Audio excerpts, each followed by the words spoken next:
सबै साथी र गाउँलेहरूलाई सुप्रभात। र आज हामी गाउँ पूजा गर्नु यहाँ आएको छु। यो जग्गामा अहिले पूजा गरेको चारवटा जेनेरेसन हुँदैछ। यो पूजाको मान्यता चाहिँ के अरे, यो पूजाको नाम चाहिँ गाउँ पूजा, संसारी पूजामा पनि चिनिन्छ, मान्छेले जानिन्छ। र यो पूजा चाहिँ हामीले हाम्रो प्रकृति, गाउँ संसार सबै उज्जवल होस् र राम्रो होस्, क्षति नहोस्,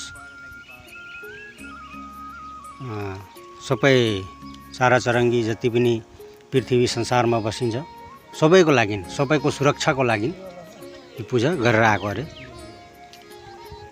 पुर्खाबाट हामीले यही सुनेर आएको हो र आज पनि त्यो पूजा आजसम्म पनि भइरहेको छ र हामीले त्यो मान्यतालाई मानेर यो पूजालाई अगाडि बढाएर जाँदैछौँ।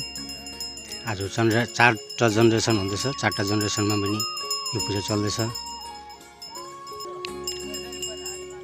र गाउँ सुरक्षाको लागि हो यो पूजा।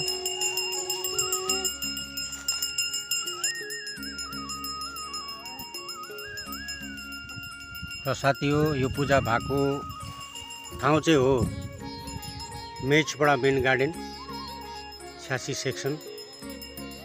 यहाँ हाम्रो पूर्वजले नै यहाँ निब गाडेर आएको हो। चोखो स्थल मेचपडा। र हेरेर कस्तो लाग्यो कमेन्ट गर्नु साथी।